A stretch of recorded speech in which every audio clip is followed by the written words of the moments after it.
This conference will now be recorded. All right, it is now a little after 6 p.m. on Tuesday, May 6th, 2025, and I'll call this regular meeting of council to order here in our Winnipeg office. This is also our 2025 financial plan public hearing. I respectfully acknowledge that we are meeting here on Treaty 1 territory, the traditional homeland of the Anishinaabe, Cree, Anishinaabe Nations, Dakota, Assiniboine, and the Dene people, and the homeland of the Red River Métis. We acknowledge the harms and mistakes of the past, and we dedicate ourselves to find ways to move forward in partnership with Indigenous and Métis communities in the spirit of reconciliation and collaboration. Introductions around the table. I'll start with you, Graham, please. Hello, I'm Councillor Graham Randall. Lon Turner, CEO. Penny McMorris, Mayor. Ian Chansey, Councillor. And Councillor Axworthy is on screen. Thank you, Steve. And hopefully Erwin will join us when he can sign back in. All right, so we will move on to adoption of the agenda. Be it resolved, the agenda be adopted as presented. April 22nd, 2025 regular council meeting. And, we got minutes, pardon me, I'm ahead of myself. All right, may I have a mover? Thank you, Ian. Second, Graham, thank you. And an addition, any additions? You wanted to add the golf course? Just the Fire Smart with the Public Works and the golf course. Okay, so two different things. No, they're combined. Yeah. They're combined. That's something they want to do. All right, anything else, gentlemen? No, that's it. All right, hearing nothing, all those in favor? Aye. Carried, thank you. All right, now we'll move on to the minutes. Be it resolved, the following minutes be adopted as presented. April 22nd, 2025 regular council meeting and the Shoreline Advisory Committee meetings of 18th of August, 2024 and 22nd of September, 2024. May I have a mover? Thank you, Ian. Second? Steve, thank you. Any discussion, gentlemen? They look complete for me. Right, and you've reviewed the Shoreline Advisory Committee minutes? Yes, both sets. All right. And I trust that the people on the Shoreline Advisory Committee have had a chance to review these minutes? I believe Erwin has something to. Yeah, Okay. yeah, we've got copies of what Erwin said. Okay. All right, any other discussion, gentlemen? No. All those in favor? All right.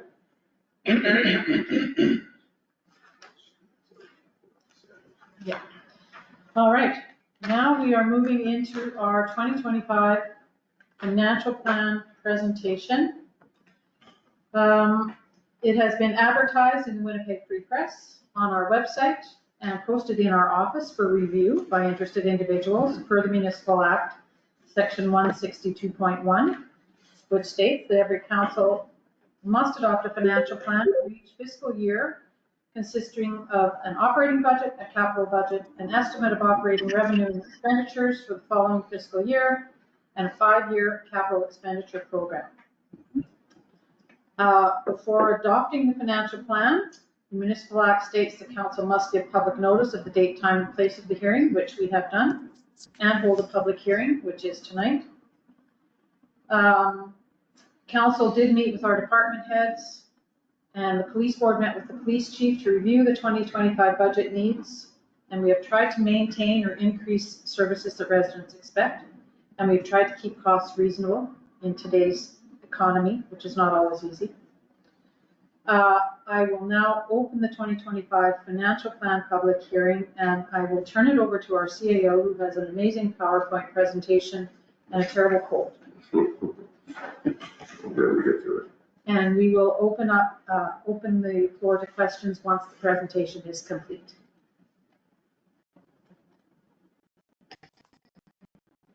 Can you hear me Please now? move if you can. Yes, Yeah. we can. Thank you, Erwin. Not sure what happened, but I got it working.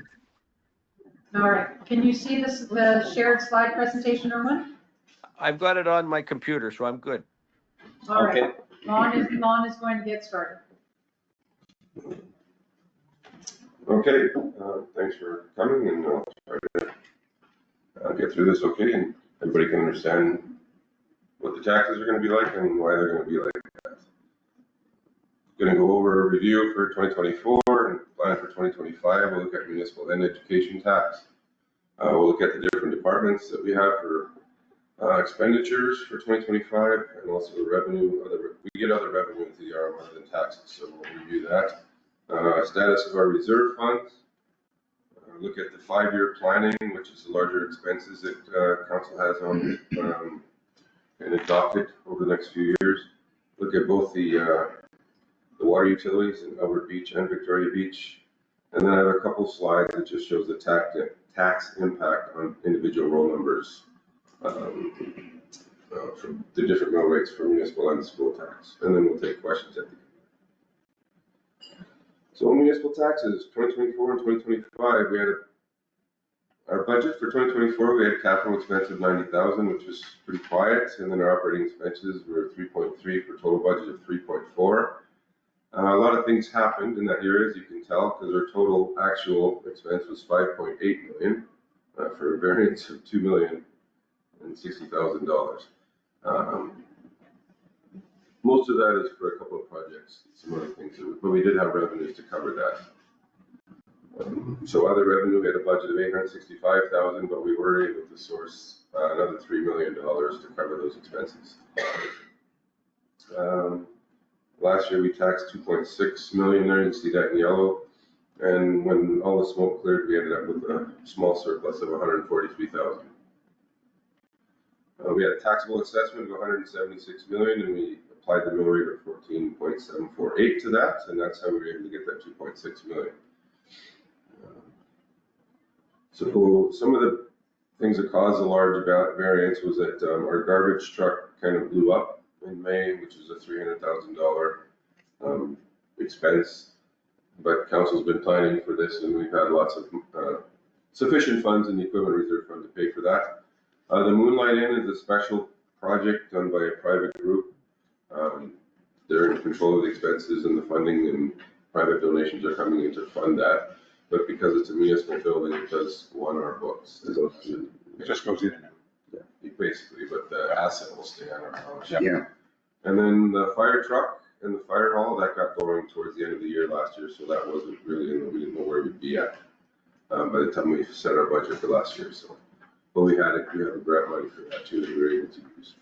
So 2025, we are planning larger capital expense this year. This is going to be planned. This is mostly for the fire hall and the fire truck, another payment for that. And our operating expenses are 3.4 million, which is just up 3% from last year. So our total expenses are 5.7 million.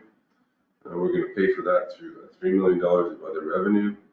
We'll get into details of what makes up these numbers down the road. And we're going to be taxing 2.7 million, which is an increase of taxes globally over the whole municipality of 3.6%. The value of the properties is going up substantially on DB, just the demand is outrageous. And so we had a 34.2% increase in the total value of the assessment, or the taxable assessment that's up there. So we're able to, so to get the 2.7 million in taxes, we were able to come up with a lower mill rate of 11.3. So this is what council does. They want to just increase taxes by 3.6%. They don't want it to come up with a budget and then, well, we need to tax this much and then get 15% increase in taxes. We kind of start at the 3.5% and work our way back through all the planned expenditures that we have. And the reason I say this is because when I get into the school tax, you're going to see a big difference in how they report and tell you things and how it works out at the end of it. And that 3% is kind of in line with inflation. So it's just, costs are up every year, so less than 3%. Most of our costs are up slightly more than 3.6%, but we've held back on every point of increase. Absolutely. So, most of the capital expenditures there is mostly, that's all fire truck and the fire hall. There's some other smaller ones, but the majority of it is. So we're gonna have much more than this though. The Moonlight Inn is finishing up this year, from what I understand. So there will be more expenses in there, but we have no control over it. We don't know what it's gonna be like. Right. Nor are we paying for it. And yeah, we're not paying. But the Moonlight Inn, the fire hall and the fire truck are gonna boost our asset base by Oh, absolutely. Okay, so this is where we get into the fun stuff. Taxes for the Lord Selkirk School Division. This is just information that I could find on their website. So the posted budget for 2025 was 75 million, which is up 8.3% over 2024, and that's what they tell everybody. They just say the budget's increased by 8%. But if you, the next line is the government grant that they get. It only increased 1.3% from 35 to 36 million. So they have to fund their school division. The only way they can do it is through taxes. So now they're going to tax 39 million in 2025, whereas last year the total tax over the whole Lord Selkirk School Division was 33 million. So their tax levy went up 15.8%. So Lord Selkirk School Division comprises 5 different areas, and it uses a taxable assessment over all of those municipalities. So the portion that Victoria Beach is responsible for is 7.59% this year. The previous year it was 6.9%, and the year before that it was 6.7%. So we're getting a bigger piece of the pie too, just because of the assessment is going up considerably more in Victoria Beach compared to the other RMs. So the tax requirement for Victoria Beach residents is $2.9 million this year. Last year it was 2.3. So there's a 26.6% school tax increase that's applied to Victoria Beach.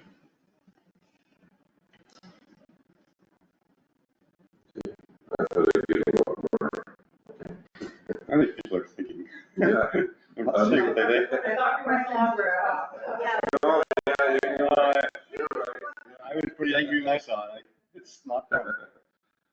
So those are the mill rates that they were able to come up with every year. And what's really going to hurt a lot of people with the secondary residence in Victoria Beach is that they're going to see a majority of the school tax requirements in 2025, just because the homeowners affordability tax credit is only applied to primary residences, whereas last year the education property tax credit was applied to all residences, whether they're primary or secondary. So you'll see that in the slides coming down in the show. So this is more information on the educational property tax credit from last year, the homeowners tax credit for 2025. I'm not going to read through it. Other than the fact that line 2 there, you'll get up to primary residence, you will get up to a $1,500 credit for school taxes. So if you owe $1,300 in school taxes, you'll get a $1,300 credit applied. If you owe $2,000 in school taxes, you'll still have to pay $500. That's for primary residents? That's only for primary residents. Yeah. So I won't read any more on this. I just sorry, I have my hand up for a bit there. I just want to make the point that if I can, I just want to make the point that the amount that the Lord Selkirk School Division is taking now is over our taxes, our typical taxes from the residents. So the situation is getting drastically out of hand.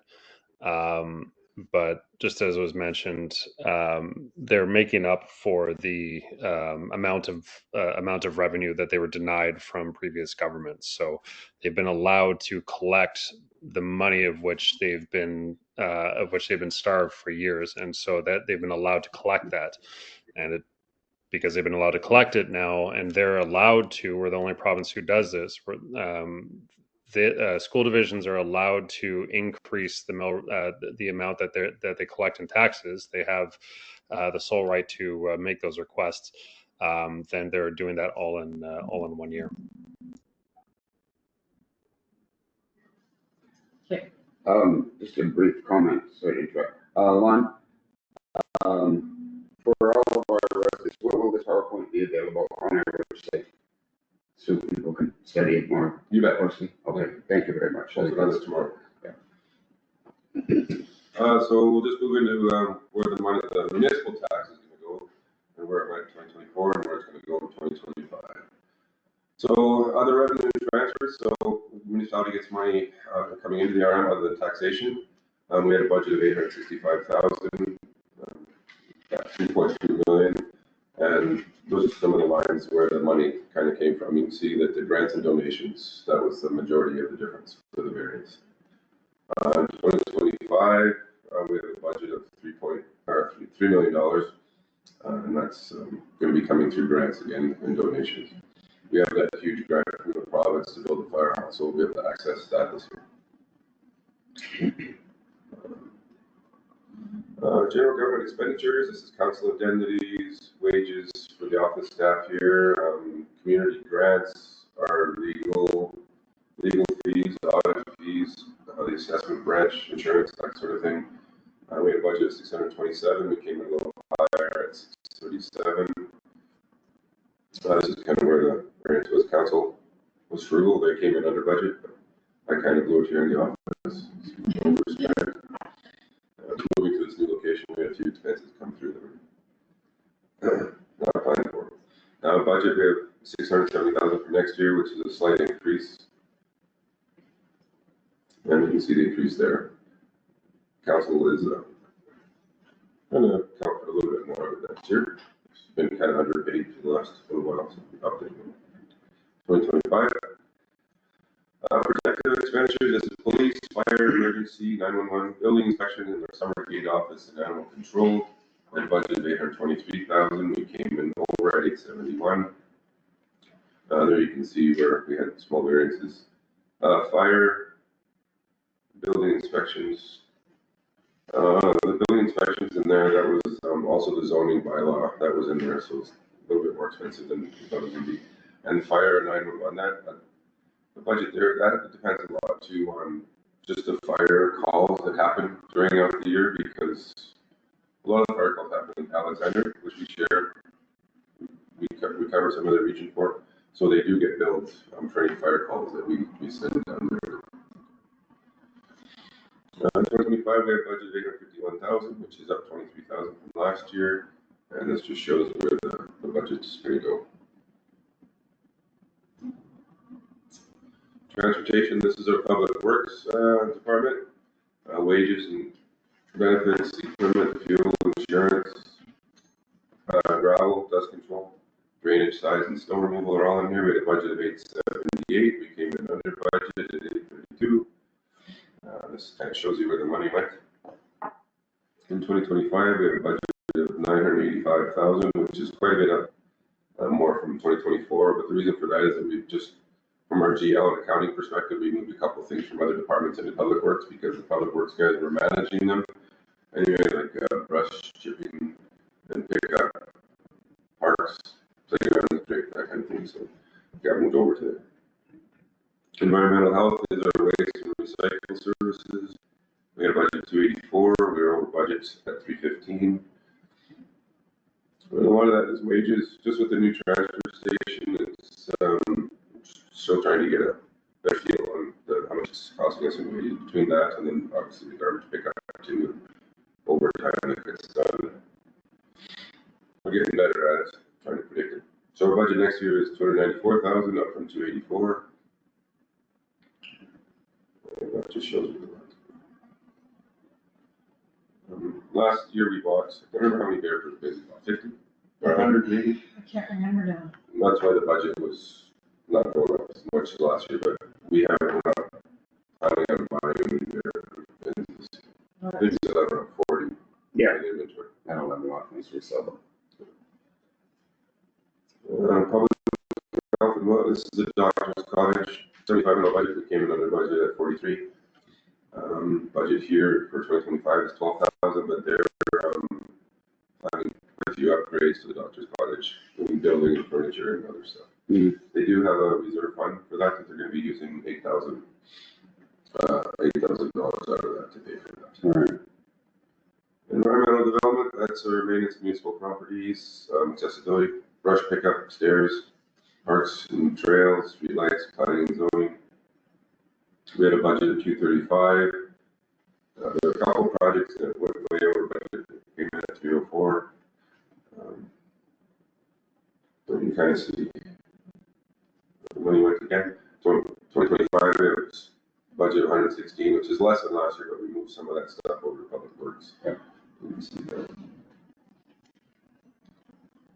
Recreation coaches, the golf course, which is doing very well the last few years. We had a budget of 164, the actual expenses were 198. But I don't, and I should have included on there, the revenues that they had planned for too were over, were higher than what they thought. Right. The golf course itself did have a surplus, which was nice. Yeah. 2025 budget is up a little bit. Yeah, some new expenses for the golf course, the golf carts and the inventory and Right. selling through the golf, the clubhouse. Fiscal services, this is, so this is what we put in reserves last year. We got a little bit more in gas tax than we budgeted for, but it's about 350,000 that went in across our general reserve, equipment reserve, shoreline reserve, and gas tax reserve. So this is the equipment reserve fund that we use, like, that help to pay for the garbage truck when we need it. You can't always predict when your machinery is gonna go down, that's why you create these reserve funds, so the money's there when you need it. For buying assets, brush cutter, there's a new server for the office that we needed, and then we had a contingency plan of 50,000, that kind of a cushion for some of the projects that we had. So just any overage would be able to cover it. These are the unplanned expenses: the garbage truck, the moonlighting, golf carts, and then the fire truck and the fire hall. Again, for the budget next year, we have 351,000 going into reserves, and we have 20,000 going to golf carts, another payment on the fire truck this year, and then 1.9 million for the fire hall. This That looks better than 2 years though. Yeah, I just included it out there because you never know. You might get a contractor that puts it up in 3 months and all done. We can carry it over to next year. Absolutely. I'm not going to go through all of these. These are reserve balance and just the activity throughout the year and what's planned for next year. We had 21,000 at the beginning of 24. By the end of the year, we had 870,000. That's with taking out the money for the garbage truck and their golf carts. And then 2025, we're planning on taking 250,000 out for the fire truck payment. The capital development fund will take out 45,000 to go to some of the projects around the municipality, and the $8,000 for the medical reserve fund. That'll go to the doctor's college. 5-year capital plan. This is just an outlook over the next 5 years. Some of the projects that council has planned. 2025, hopefully a majority of the fire hall will be completed, but some of it will carry over to 2026. So that's there. We'll have one truck payment due in 2026, and then we'll have paid it off. 2027, hopefully we'll get to renovate the old fire hall. That's going to be converted into a new police headquarters, give them some more room in there. Their office is already small. They're going to need a new grader here pretty soon. Albert Beach Pump House building will need to be rebuilt eventually or added onto. Yeah, that's all right. And then there was some other stuff that too we didn't have a. Yeah, I just put that. I couldn't remember. There's the boat, the fire boat, and there's some other stuff. Right. So 1.4 million over the next 5 years. Good chunk change. This is just a snapshot of our utilities for Victoria Beach. It's $320,000 in revenues. Expenditures are within that. Then the amortization of all the equipment in the building. It's the amortization that always puts it into a deficit position every year. We do have rate applications to PUB. They haven't gotten back to us yet, even though I've asked them. They said hold tight. So we'll see those. Our beach is a small one. It's only 14,000 utility. It's there. This is tax impact. Okay, this is where we look at the taxes between a primary residence and a secondary residence, looking at municipal taxes and education tax. So we just took, let's say your home was worth $325,000 in 2024. You paid $2,100 in municipal tax, $1,900 in school tax. But whether it's primary or secondary, you got a $981 school tax credit. So the total tax that you would have seen on your tax statement was $3,100. So 2025, that's going to change. Let's just say your property increased in value on average with the rest of each in total, so I'd say it went up 34.2%. Using the mill rates for this year, your municipal tax would be $2,200 compared to $2,157 last year, so it's up about $80. The school tax goes up to $2,481, which should be up around $500 compared to 2024. With the primary home, will get the full $1,500 tax credit, and so they'll only have to pay $981 in taxes. But the secondary home will get 0 rebate. So what's going to happen then? The total tax for the primary residence will be $3,216 in 2025, which is up from $3,138 in 2024. But it's a secondary residence that goes from $3,138 up to $4,716. Holy mother of God.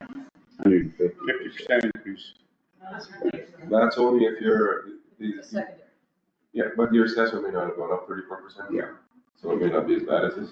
That's close. Yeah, it's not gonna be good. No. Yeah. And in council, we emailed everybody, we went to the paper, we talked to To the finance. ministers, MLA, MLAs. that's it, AMM. AMM, Talk to the media.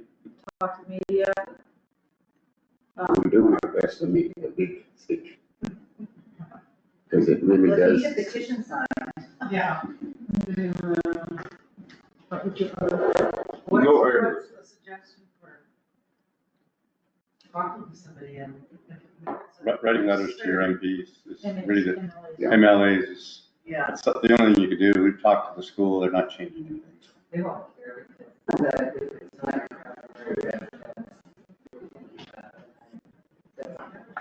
Can we come back to those motions? Yeah. I'll just, sorry, Good I know question. it's, I know No, it's okay. important. So on those slides, you might. Yeah. Tax, Can I just just looking at jump in? municipal taxes. These are. Sure. I'm sorry. Go ahead, Steve. So what I was going to say is that, yeah, writing to the Lord Selkirk School Division or calling them isn't going to do anything because they don't have, well, sorry, that's not true. I shouldn't say that. They do have the right to determine as to how much they're going to increase taxation on people in their area. But they're also trying to make up for the difference in what they haven't been receiving. So the problem is not necessarily at the school division level. Historically, the province has always said that it's at the school division level, and they've tried to create a whole bunch of different strategies for fixing this. What needs to happen is our residents need to hound the provincial government to do what the Conservatives said they were going to do, never did. This government has started to address it, and other governments have always just passed the buck.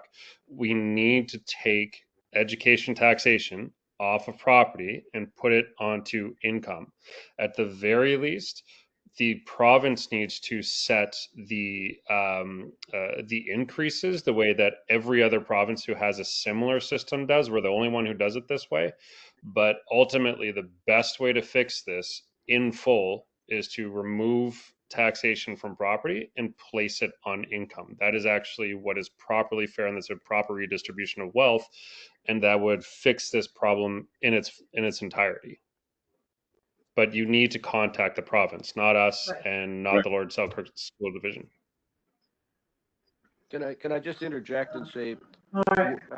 plans are underway to organize a strategy session to provide information to our ratepayers and to encourage them to reach out and contact their MLAs with hard data. I totally agree with what Steve is saying. We're sick and tired of these increases over which we have no representation. We have no ability to question because the secondary residence people don't even get a chance to vote for their school trustees. So we have to work together to make this change. It's not going to happen tomorrow.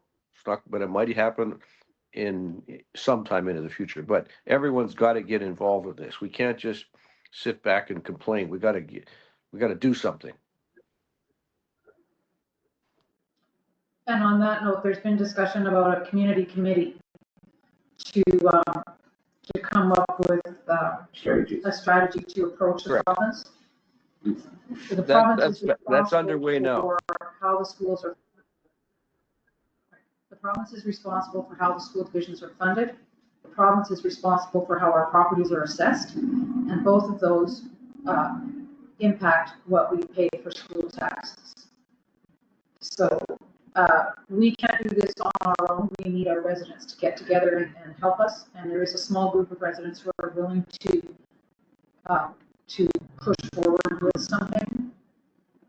We haven't set a date for a meeting though, so that should be coming. We should make that decision as a council soon. But anyway, we will move on, gentlemen. We've got 2 slides to go, and we will have more questions for sure. Thank you. Okay, and then just looking at the municipal taxes, even though the taxes are going up 3.6% across the RM, not everybody's tax statement will see the 3.6 and maybe see a decrease. That's just kind of tries to illustrate that. I looked at 5 different roll numbers around Victoria Beach, and you see their assessment changes are all over the place from 33.3% increase, down to 10.9. You can see the tax dollar change for municipal taxes, roll number 2. I mean, they're paying less this year than compared to looking at last year, and roll number 4 is paying $140 more. Just across the whole Victoria Beach, there's 1,930 rolls on average, went up 34.2%. The tax change is 3.6, which is equivalent to about $94,000 more in taxes this year compared to last year. But here's a nice one. Other items. So the extra $625,000 out of DB for school tax compared to last year. There's about 10 kids. So that seems like a not fair system. No, it's not. And sorry, just And this is their final. it's not. I just want to clarify that. So the assumption was generally 10 students. I was quoted in the Free Press as saying 10 students. I did issue a correction to them. I gave the exact number, which I can't remember off the top of my head right now. But it's not 10 students. I believe if memory serves, it's something more like 56. But it comes out, whatever it was, it came out to. I said this in a previous email. I had the facts directly in front of me. I think it worked out to over 56,000 a student or something along those lines. But it's not. Steve, if I could interject and correct you, I spoke directly with the accountant at the Lord Selkirk School Division. Then there are, in her words, approximately 10 students. Okay, I was just going off of That's Stats Canada census data. Oh, and Okay, thank you, So gentlemen. this Steve earlier said your amount of taxes on your tax bill, more of it's school tax, not compared to municipal tax. 52 versus 42. All right. And that is it. All right, so thank you, Juan, for putting this together. Thank you, Orchestrate. gentlemen, for your comments. Are there any other questions from the floor? Go ahead, young lady. So you're going to, there's some sort of something in the works where more residents can get involved in some way? Yeah. Yeah, and you'll post that somewhere? Yeah, well, probably, I'm not sure how we're gonna get the word out, but we can use VB Connect Yep. for this.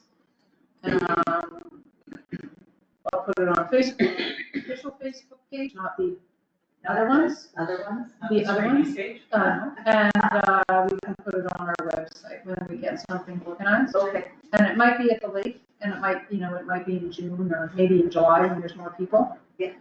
But we do need to get something underway. Yeah. I have had conversations with the finance minister. I've had conversations with our MLA, Wayne Wasco.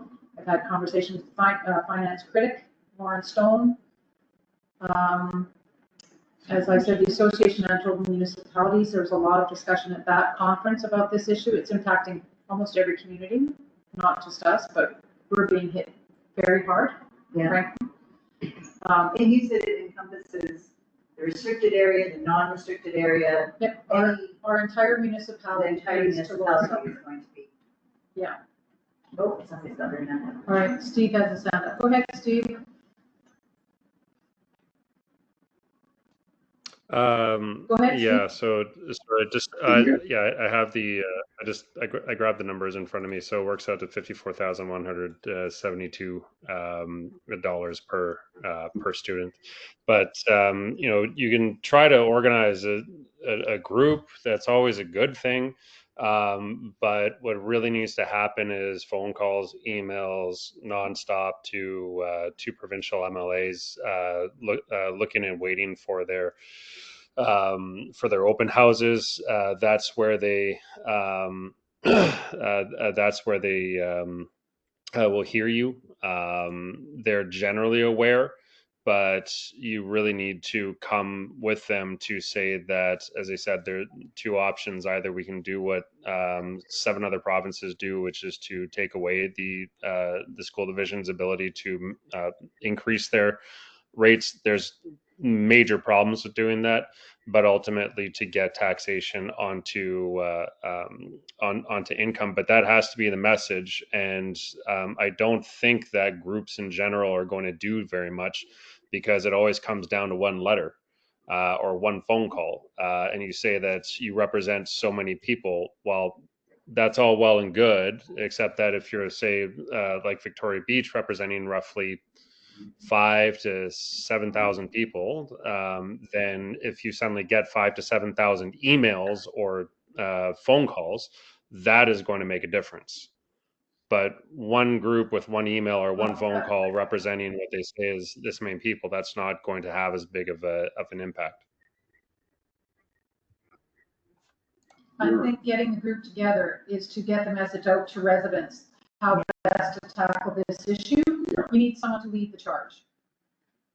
When I spoke with Minister Salah, he said changing the way education is funded and it is not going to happen anytime soon. But my other comment to him was 85% of our residents are seasonal. Those 85% of our residents pay taxes to Lord Selkirk School Division. They can't participate in the elections at Lord Selkirk, nor can they send their children there. So it's taxation without representation, which is unconstitutional. And he agreed with me that that was somewhere that we could maybe start. Yeah.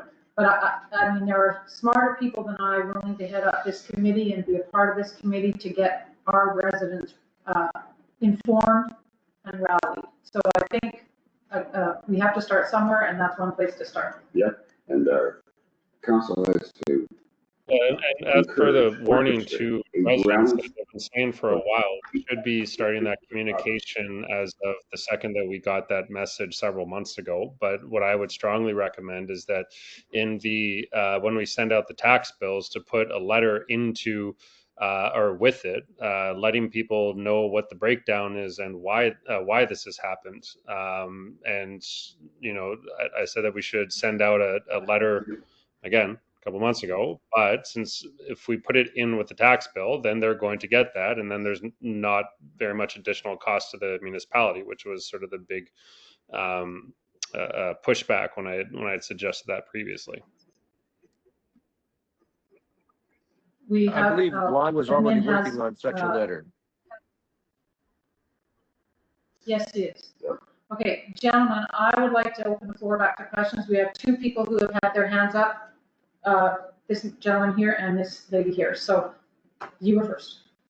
I have 2 questions. So the first one is, can you give me a bit of a historical relationship that the municipalities had with Lord Selkirk School Division, and what kind of consideration there is or comparison there is to a different school division like Akagon, Sunrise? That's a great question. I don't have that information for you right now. I know the Arm of Alexander, for instance, pays Lord Selkirk and Sunrise. I know I was at a meeting a few months ago that Sunrise School Division was at, and they only got a 1% increase in their financing from the province, so they were going to have to be raising their rates as well, their taxes. But I don't have a comparison for you, and I could. And so I guess the foundation of that question is, why is PB with Lord Selkirk? Yeah. Good question. That is a good question. There is something actually in the Education Act, I may have that word wrong, where you can start your own school division, but that in itself seems like an amazing amount of work. I don't know how easy it would be. Well, I don't know if it would be a benefit. You would still have to send children to a school division, right? And we can't tell parents where they should send their children. So right now, they're all going to Lord Selkirk, as far as I know. So could a parent say, no, I want to go to Beausejour, which is Sunrise? That's Sunrise. I'm not sure if they could say that or not. Maybe if they did, they would have to then pay Sunrise something. Those are good questions, and those are questions that the committee would also be looking at. So go on to the other question, and we'll come back in a second. Okay, The other part of that, I think, is that this committee will also get some legal advice, just to get down to those detailed questions to know exactly where we stand. Can you switch school division? I don't know. Yeah. Right? yeah. Steve, I see your hand up, but there's a woman who had her hand up before you. Go ahead. More of a comment Just a than a question. Yes, parents switch school division. Steve, sorry, this woman had her hand up first. I will come back to you, I promise. Just a suggestion, if you are going to put information in with our tax bills, I would suggest that if you have learned people who could speak to it well, why don't you give us all a sample of what we would write to our MLAs, so that we can make a very strong and pointed, not just rating because we're mad and our taxes have gone up, but make a great argument as to why it should be that way, what are the alternatives, what the impact is on us and our neighbors. And then if you have that in hand, you're far more likely to sit down and email to your MLA. That's a good idea. Yeah, and you'll have the hard data when you get your tax bill. You'll really have something to complain about. I think what Danny said, Pardon? being unconstitutional, that's what needs to be in the letter. And I know from being on, from council's perspective, my own perspective, form letters don't cut it. Yeah. Copy paste doesn't. Copy and paste doesn't work. People don't look at them. I look at them, but I go, oh, it's another one. Oh, it's another one. They're not as effective unless they've got your real hard data in there. Comments. But anyway, that's You can something. provide guidelines as to where to make your There's some points. bullets on the key. Well, yeah. All right. Well, the committee can. The committee, yeah. So, sorry, Steve. Go ahead. Steve? Yeah, sorry. So I'm trying to get down everything that came from the last question. So multiple things. Yes, we can change school divisions. That is absolutely possible. We don't need a lawyer to look at that. We can trigger it whenever we want. It's just it's a fairly simple process, although it is long and it's just more of a hassle than anything else. It absolutely would not change anything. Mostly because, again, as I mentioned, it's not just the Lord Selkirk School Division that was getting cut off from funding. It was all schools. This is the reason why it's provincial wide that these massive increases are happening. So as much as we want to blame them, and certainly there are some practices that I've seen there, which I disagree with. I think, there's funds that would be better spent. I think that when you're talking about buying fully operational laptops, you don't need that. You can do something that's cheaper, but it's the same thing across the board. And that's not a slight on schools. That's just simply the way that it is. As I said, they're trying to make up for what hasn't been there. So that really wouldn't change anything because, again, this is based on property and the people that are in your area. So that actually wouldn't change anything. We looked into this previously. It's also parents do have the right to change a school division, but the schools have the right to deny you because you are not in their catchment. So if you're not in your catchment or their catchment, they can accept you. It happens. It's not that common because they can't collect taxes from you. There's no way to adjust for that. So that is an ultimate loss for the school. And as for getting any sort of lawyer, it's just, as I said, it's not necessary because there have been lawyers who have looked at this previously. It comes down at the end of the day to trying to pressure the provincial government to do what multiple governments from multiple parties have failed to do and said that they were going to do and never did.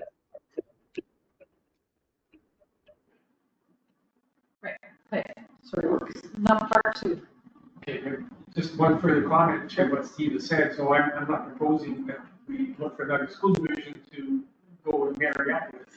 It's just the more information we have as a ratepayer, the more informed I am, and the better I'm able then to approach the government and say, I understand the rules of the game. And within that, here's how we need to approach. So my other question, more of curiosity, so my property would fall within the range of the example that you created here, Ron. There are lots of other properties that are worth a lot more than mine.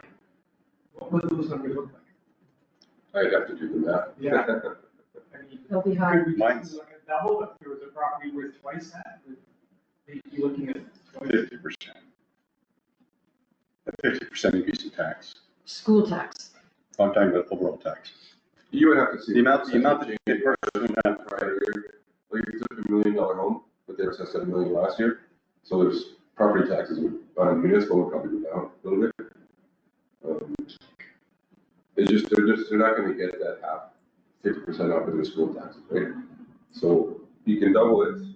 What was, I don't know, probably, but if it's a $500,000 house, they paid $2,800 in school tax, well, it's $1 million, so they're probably gonna pay $5.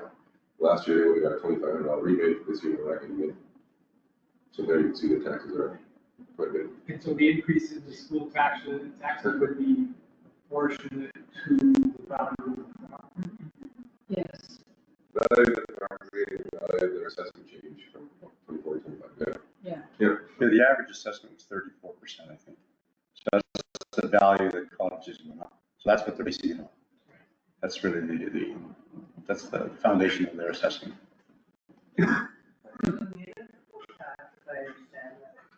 Based upon what your valuation of property is, but the school tax are. Yeah, they both are derived on mill rate, which is applied to all the property assessments across the region. I know, it's confusing, Well, I deal with I this live in, last I live year. in Kennedy, so we're different from the city as well, and Yeah. it's the school tax, Yeah. which is based on everybody. Yeah, so they're gonna come up with a mill rate, and that's gonna be applied to your taxes. We don't pay any school tax. Not for our primary residents. For your primary residence. With no children. It doesn't matter if you have children or not, generally. But anyway. it seems, I'd have to go back and look, but I know, it's pretty much like a standard rate. The mill rate is for your property tax, but the standard rate, I would have to look more into it. Yeah. Right. But actually, I don't know what school division would be out there, but, Assiniboine School Division. I mean, there's other ways to tax, but I don't know, I'm not familiar with it. No, I'm just looking at, I just wanted to know if it was like a standard across the board for your school tax, or if it's based on I know. valuation. In Victoria Beach, it's, Okay. you know, So go ahead, Joanne. I just wanted to share your thoughts, Penny, on, or support what you said about taxation without representation, which is unconstitutional. And I just would like us to perhaps push for a permanent resident from our area to be on that board, on the school board, so that at least we understand what's going on. Yeah. But, I'm a school teacher from Pembina Trails, so And that's a big concern. Yeah, and I would personally like to say that I support paying education tax. Oh, kids are our future. And if we don't have quality education for our kids, we're in trouble. So I don't oppose spending money on school taxes, but the way it's come about this year, it's a big hit for residents who own a second property. And that's, not having any say in how the budget is even looked at, not being able to vote for your school trustee, that's just, and yet being taxed the full amount this year is just not acceptable. And I've had to teach classes of 40 kids. And I'm happy that there are rules now coming in where there's 20 or 30 in your class. But there's a fairness to it all. Right. So I think in terms of getting a committee together, council can't do it all. And we need the community to come together and work with a committee to figure out the best approach. To go to the province to try and get them to make some changes to the way education is funded and how the property assessments are done, because that impacts both. So, go ahead, Steve. Go ahead, Steve. Yeah, sorry, there's a slight delay. So just real quick, I just want to make the point that Joanna had mentioned, second properties. I think I forget which government it was. Is one of the NDP governments. I think about 15, 16 years ago or so had said that if you can afford a second property, then you can afford additional taxes. That was sort of one of the strategies that had sort of, or the dismissive attitude about it. The reality is that most of the people who live down in Victoria Beach or who live at Victoria Beach are not overly wealthy. Most come from sort of a middle to, in some cases, lower class lifestyle. It's just that these properties have been with us for our in our family for a couple generations now. But one of the ways or one of the reasons why our properties are increasing is, aside from the pandemic and our properties becoming in high demand, is the number of rental properties that we're starting to see an increase of. When we see this across the board globally, that when rental properties move into an area, prices go up, and especially with the speed of which they get purchased, that then increases the price of houses around, because it drives the price up, and sometimes people will get into bidding wars. Excuse me. So with the speed of new sales, then that again increases the cost for all of us and our taxes. So again, I brought this up in the last meeting, but I really want us to be looking at a rental bylaw, which we can do for next year, not this coming year. But there are some small things we can do, but ultimately it does rest with the province. So as I said, contact them in every way that you can. And yes, we do need to get the information out there. And I would say that Erwin and I need to just go over the numbers of students that there actually are, because I double checked just now on census information, and it says we have roughly about 55 students. I say roughly because it's not divided out in the school years. But that way we can give residents as much information as we possibly can on the legalities, on the history of this, and again, what Victoria Beach believes should be done. Well, all I can say, Steve, is I contacted the controller, and we're given hard numbers. A lot of people. Sorry, can you go on? Sorry. I just quickly, people use renter cottages quite often to pay their taxes. Yeah, exactly. Yeah, I know. We should. And I think this is a separate issue that can be discussed at another time. It's not related to budget. Go ahead, Erwin, sorry. Well, I just wanted to reemphasize that Okay, got it. I did contact the Lord Selkirk again, and they gave me hard numbers, which I'm happy to. I believe I shared them with. No, pardon me, I did not share them with you, Steve. I shared them with our mayor, but I'll get them over to you. The net result is it's costing Lord Selkirk about $220,000 for approximately 10 students. So that means we're contributing about $2.7 million towards the education of non-Victoria Beach kids. That's got to change.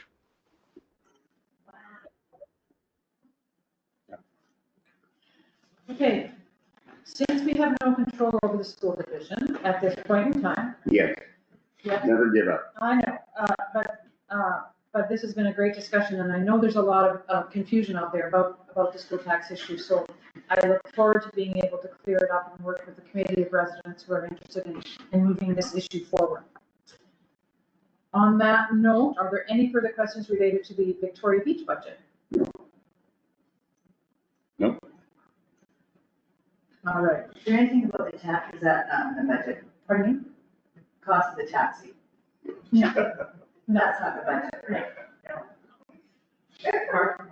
Parking lot fees are going up, yeah. parking lot fees are going up. We did approve that a meeting or two ago, Yeah. and I think the cap fares might So be like passes, that's going up? Seasonal passes, or that's not? all All of them, yeah. will be going up, but their costs go up too. Yep. All right. Hearing nothing further, I will now close the public hearing on the, Oh, somebody's got their hand up. Some nice little right there. sorry, Erwin, okay, the sun's in my Just vision. a, Go ahead, Erwin. just a question for our CAO, Lon. Is it time to consider offering a monthly payment plan to help people with their cash flow? Because these are getting to be some pretty big There is ticket a items. monthly There is a monthly option? Is that what you're saying? People can do whatever they want. They set up a bank, monthly auto payments, yeah, or send a check in, yeah. You don't need our approval for that. People can do Well, whatever. Yeah, that's Correct me been if- in place for a number of years. Correct me if I'm wrong, there's no automatic monthly program like exists in, say, the city of Winnipeg. No, but each one is tailored if you want to No, mail them 12 checks or 4 checks or 3 checks. The one issue that didn't get resolved, that doesn't necessarily speak to this right now, we had at one time considered a little bit of a discount if you prepay your taxes. Because, cash flow money over time, we're able to collect that a month or two sooner.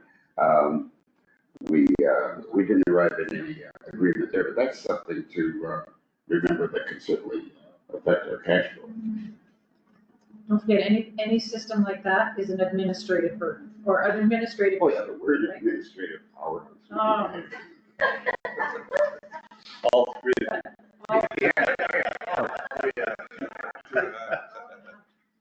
Anything further on the? Let's go. Okay, Steve, quickly, please. I go ahead. just, Oh, very, there's a delay. yeah, very quickly. I would just say that to offer any sort of, what you're trying to go for is an incentive to pay early. The problem is that you're favoring people who can afford to pay early in general rather than people who might be struggling. So it's not really fair to be benefiting people who are able to pay immediately rather than those who are trying as best they can to make ends meet. Fair point. Thank you. Sorry, you had one more question.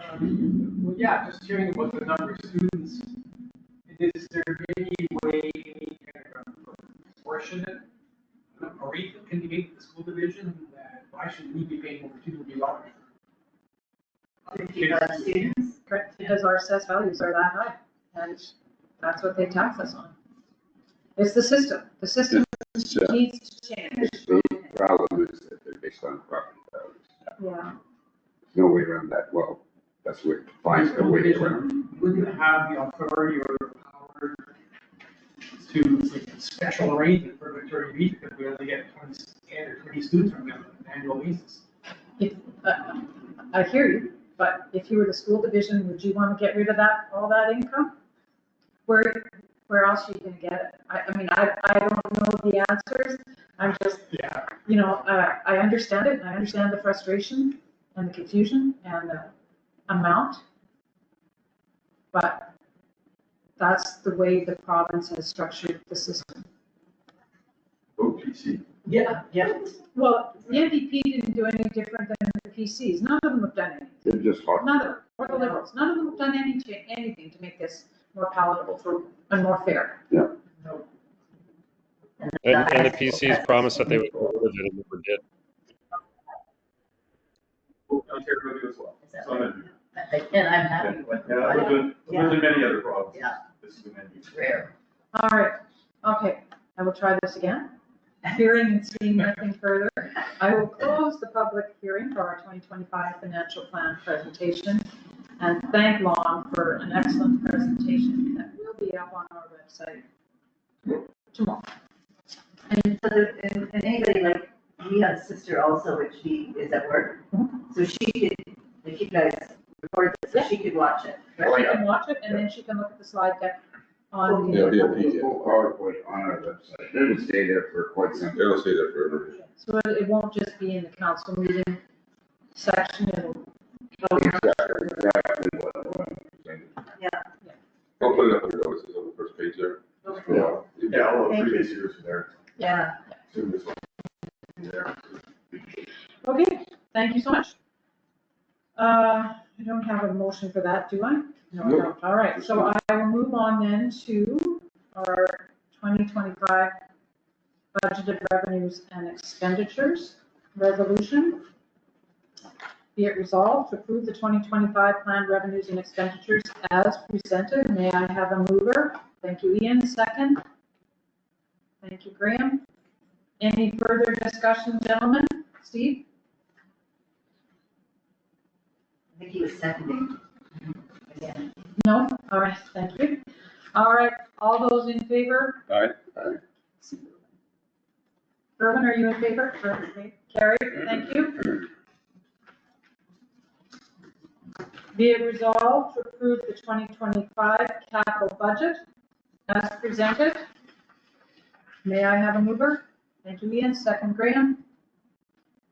Any further discussion, gentlemen? No. All those in favor? All right. Aye. Steve, you're not in favor? Thank No, we you. haven't got the tax bylaw yet. Okay. Thank you. That helps, Steve. All right. Up next is the 5-year capital expenditure. Be it resolved to approve the 5-year capital expenditure plan as presented. May I have a mover? Steve, do you want to move that one? Erwin's going to move it. Steve, second? Steve's not. Thank you, Erwin. Yes, sorry. I'm just turning my video off. Okay. All right, any further discussion? No. All those in favor? All right. Steve, can you give me Aye. a yay or a nay? Aye. Thank you. Aye, got it, thank you. All right, this is for the bylaw, for our tax levy. Be it resolved, the 2025 tax levy bylaw number 1653 be given second reading. May I have a mover? Ian, thank you. Graham, second, thank you. Any further discussion? No. No, all right, all those in favor? All right. Yep, good. Erwin Awesome. and Steve, Go thank ahead. you, Erwin. Aye. Steve, thank you. Finally, on to the third reading, which is a recorded vote. Be it resolved, the 2025 tax levy bylaw number 1653 be given third reading and passed. May I have a mover? Graham, thank you. Ian, second, thank you. Any further discussion, gentlemen, on the 2025 tax levy bylaw? No. No. Hearing and seeing none, this is a recorded vote. All those in favor? All right. Aye. Aye. Yep, good. Aye. Carried unanimous. Thank you, gentlemen. Look at us go. All right. Thank you, everyone. Moving on to accounts and finances. Be it resolved, the following list of accounts be approved for payment. Check 13199 to 13242 in the amount of $388,090.05. Ian, would you like to move that? Yes. Thank you. Berwin or Steve, do you want to get your name on the minutes? I'll second it. Okay, Graham's gonna second it. Sorry, Erwin, too slow. All right, any discussion, gentlemen? Ian, any comments? Couple of comments. Half of that $388,000 roughly went to Drew Allright for the Moonlight Inn, which is not a cash expenditure because that's being funded by somebody else. So that's $192,857 that he will receive. There was $21,400 paid to NPI for insurance for the vehicles. ClearTech, I guess the water system's being set up. That's about $6,100. Even Spray chemicals for the golf course, $5,900. Contact Projects, I didn't know what that one That's was. the water fund. That's the water. Okay, so that's 66. A new pump? Okay, so that's $66,211. And then Waterworks was another $14,000. So these expenditures are all for setting up the water system for the summer season. And then finally, the firemen have bought some clothing for $10,000. And that's all I have. Any comments, gentlemen? Lon, could you comment on the water pumps? Does that improve our redundancy? Just a few comments, please. We had last spring, all three of them died in the spring, kind of all within a couple of weeks of each other. So we managed to get through the summer. Thank God for the guys that did that, who climbed for it. We bought a new pump I think last summer when they got it in. Each pump is worth $50,000 to $60,000. So I can't remember if we did one or two last year. We did one for sure. We're doing a second one now. Well, and we're required to have a center. Just the way it's designed, Yeah. good backups. It creates redundancy, but there's several different. One is a backwash pump, and 2 or 3 of them are distribution pumps at different sizes. So they all went. There were 20-year pumps, and they all went at the 60. They're all put in at the same time, so they all went at the same time. With these purchases, we don't expect any more in 2024 unless there's a catastrophe. Well, and don't forget that comes out of the water utility. That's right. That's not general taxation, Exactly. that's water utility. So whoever is on the BV water system comes out of That's that true. reserve. People look at it, pay for it. The questions are, Thank you. any other questions, gentlemen? Nope. All right, all those in favor? Steve? All right. Thanks, everyone. Steve? Thank you. Feel like you're a bit of a pirate in the dark there, Steve. Hi, Captain. Sorry. All right, thank you, gentlemen. We will move on to new business. Be it resolved to approve the purchase of 2 golf carts from Consolidated Turf for the total cost of $19,635, which includes GST. Ian, would you like to move that? Thank you. Graham, second. Thank you. We talked about this last year. We talked about it through our budget discussions. Ian, do you want to give an update on why we're getting 2 new golf carts? I'm trying to think of the exact number. We had, I think this is 7 golf carts and 2 of them 5 weren't last really year. working. We had 5 last year, didn't we? Well, I'm just trying to remember the exact number we had before we started to buy 2 new ones last year. Yeah. But we did that because it was, I think, 2 of them that just never seemed to work. They were always breaking down. Yeah.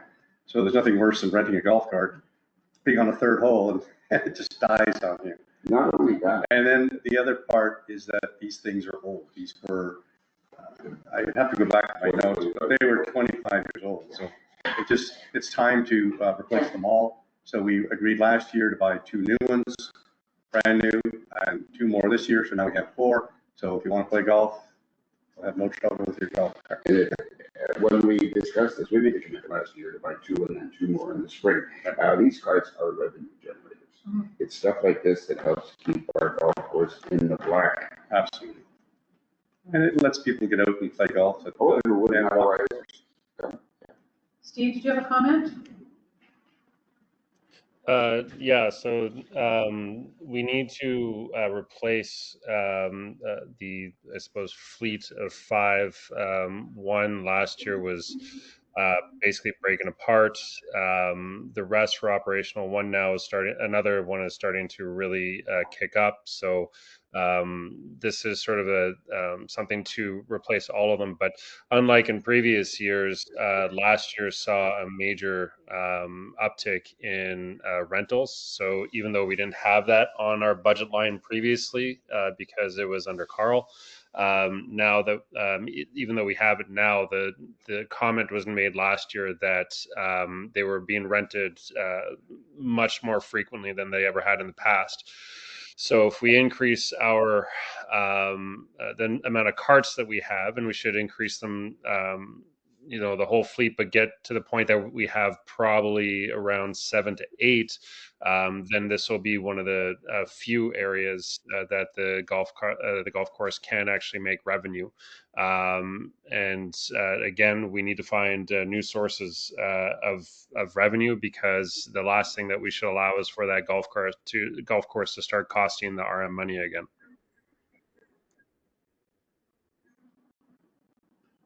All right. Right. Thank you.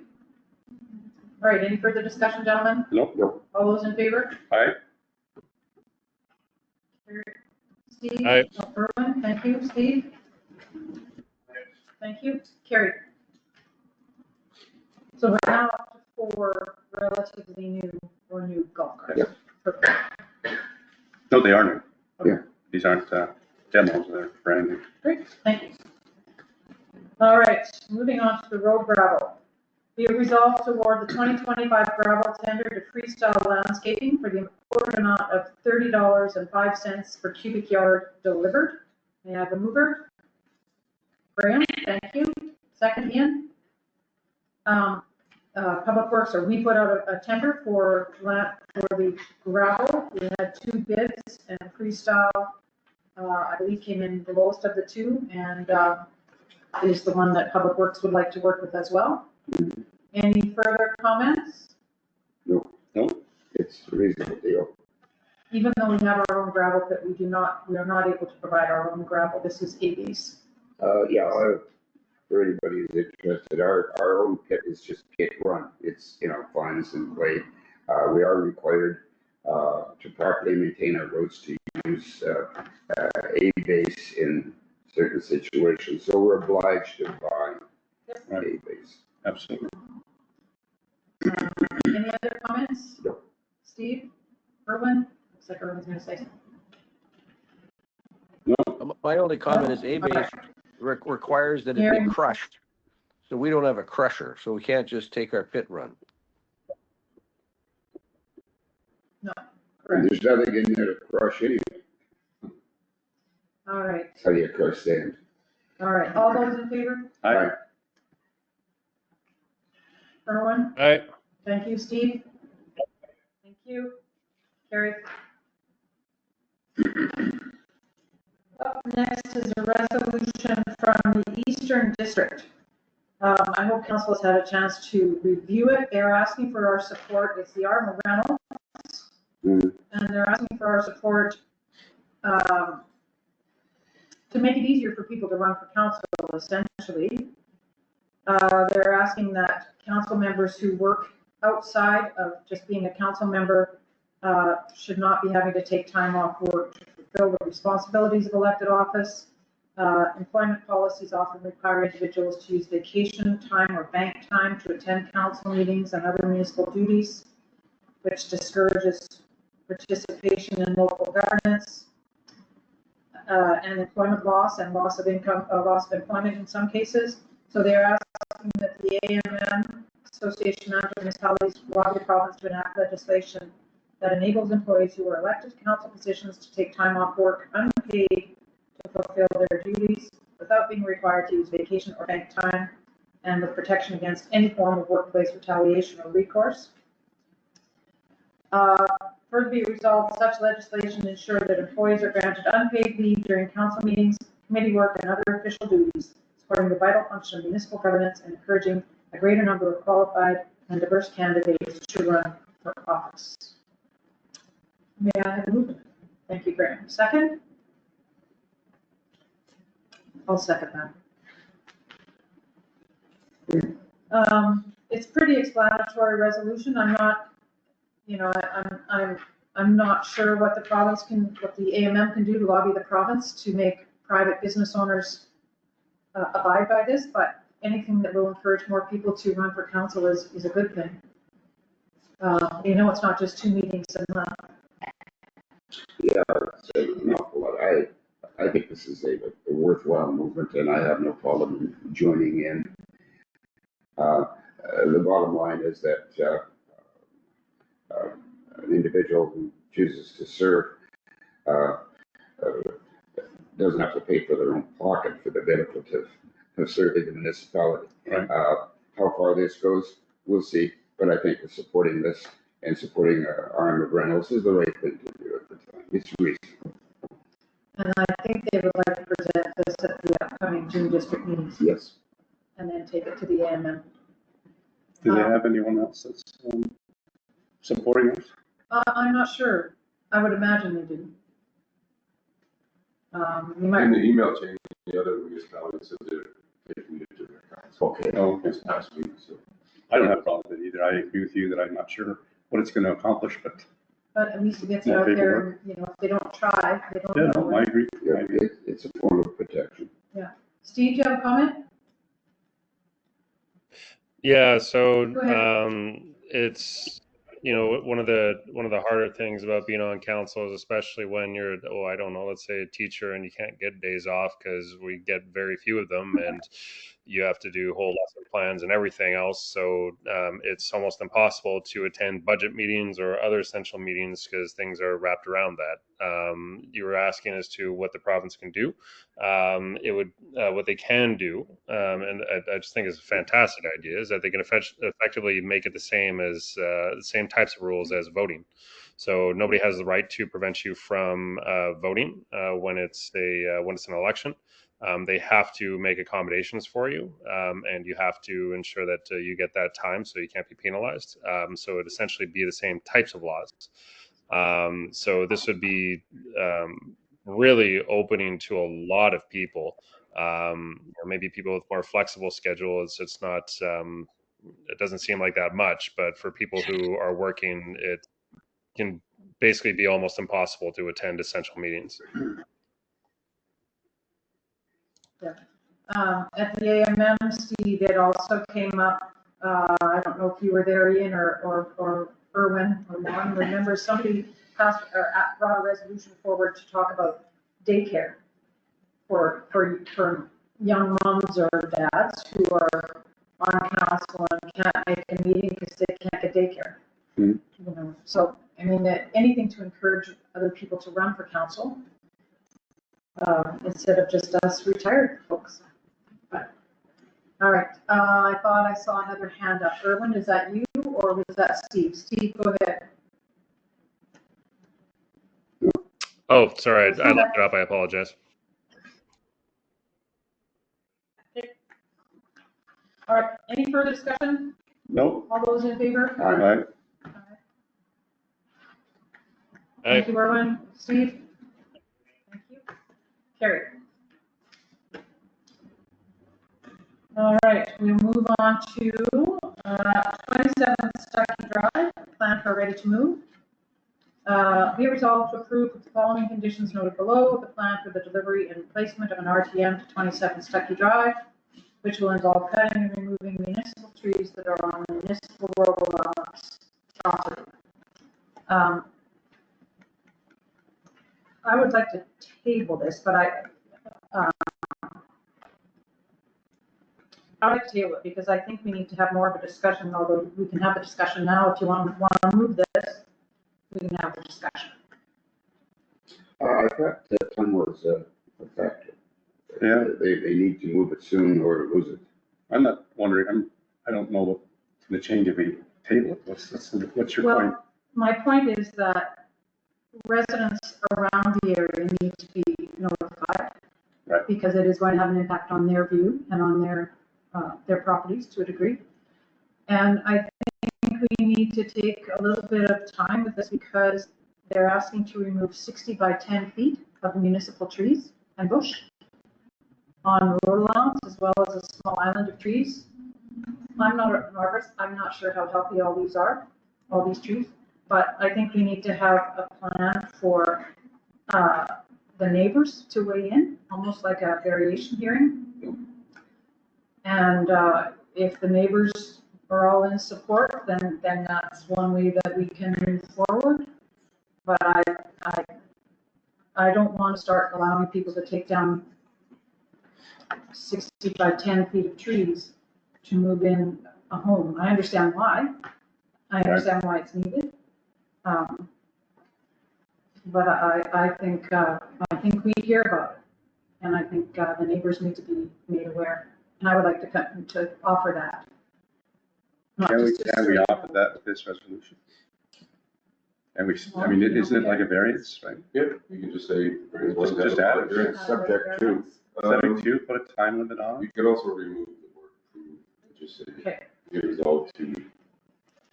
But we should move it forward. I agree with you, if the neighbors don't mind. I think you and I had this conversation. I counted 9 other homes on that street where they cleared the whole front thing. So. I'm sorry you're not allowed to speak. I'm sorry you're not allowed to speak. So I don't have a problem with it. I also, the trees are, they're small trees. They're not, the bigger trees are not within the 10 feet. Because I went back to look at that and you can see where they've actually marked the depth. Yeah. When we were looking at it, we were looking at the length, but I wasn't really paying attention to the depth. There's just a lot of small trees. I mean, my own property, I took out all the trees in the front. So, and on my street, there's a lot of people that have done it, and you see it all through the RN. No, but we don't want that to happen. Those are municipal trees, and it's in our bylaw that you need council approval to remove municipal trees. Well, that comes into the Is that in the bill? restrictions of qualifications. I like the idea of approving this, subject to neighbors. Right. Yeah. Agreement, I and agree. subject to, replanting suitable 10-foot trees, same year, and a big fat penalty if you don't. Well, There was a long list there of trees that they were going to yeah, plant. So. yeah, and I think that's amazing. I think I'd like to see more trees. But in our development plan, it talks about the removal of soil or vegetation from the land. And in our building bylaw, it talks about the same thing, and it says municipal approval Right. is required. So I'm So I agree with I'm you. not saying no, I'm just saying let's let the neighbors have something to say and make it a little more formal. It will delay it, unfortunately, for the residents, and I understand that, but, Well, it's a posting, right? When you variance, don't you put a post up and you put a Yeah, time once frame on the- it? And then Once they roll on 100, 500 meters or 200 meters. that's an administrative thing. Well, I don't know what they're. Oh, there's a, yeah. yeah, It's 150 meters. okay, well then, let it be equal to anybody who's within the specified range. And we need to receive these and listen carefully to what the neighbors have to say. If that's no problem, let's move A on with question. this and A question, let him please? replant. A question? Go ahead, Erwin. How are we going to engage? Go ahead. How are we going to engage with the neighbors? Are we going to do it much as we would do a normal variance procedure? Yes, Okay, so we'll send out Well, registered the other letters option, to. in addition to that, yes. Yeah. Yeah, that's what it is. Unfortunately, that's an extra cost to the property owner, but I think that's the fair way to do it, rather than council just saying absolutely not, or yes, go ahead. I think the neighbors in the area need to have a say. that's fair.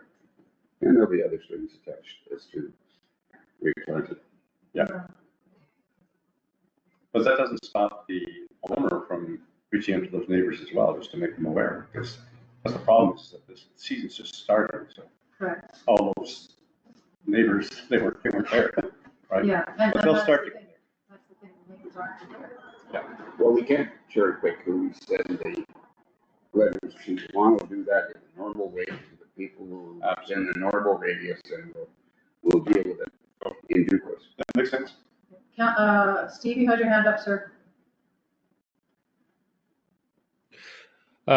So like, I don't see any reason why we would even consider approving this, given that this is the exact reason why we don't allow mobile homes in Victoria Beach, and we never have. There's one, and the only reason that that was approved in the first place was because the area was just generally cleared out ahead of time, so it wasn't even like that was never an issue.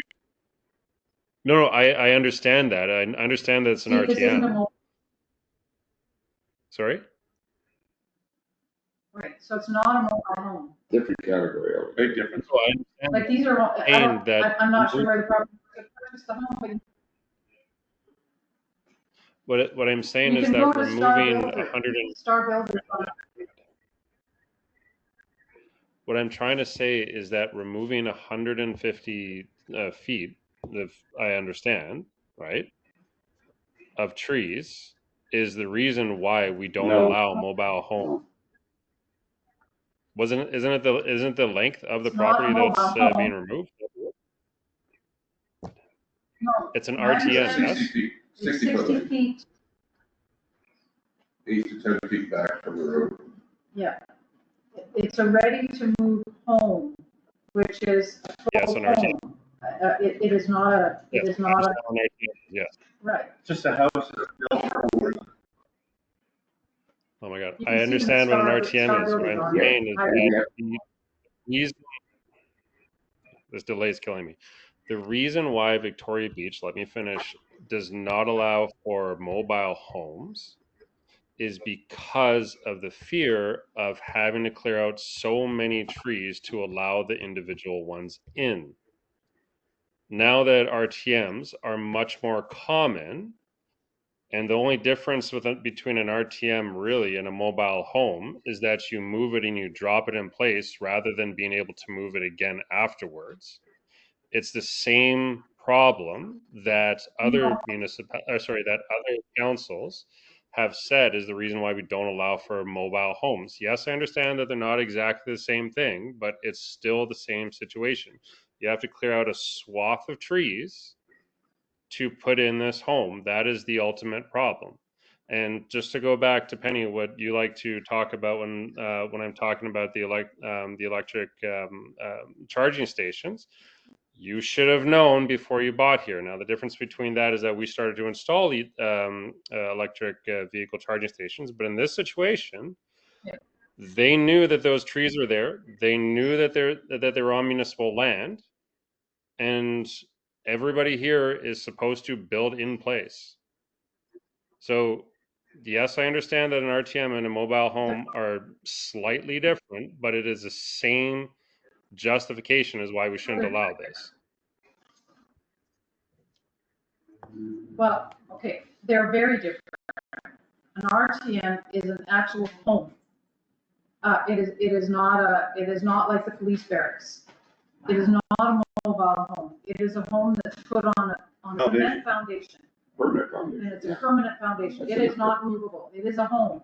It is a much less expensive option than building. So just to clarify that. But at I the think end of the the fairest day, way to do it an is to get- RTM requires the clearing of land. A built-in place does not. So the question is, are we going to allow individuals to apply to council and get approval from council to cut down municipal trees? That's the basic question. Thank you. Correct. Well, if the neighbors are okay with it, if he agrees for a very strict replanting and penalties associated with it, who is harmed? What harm is there?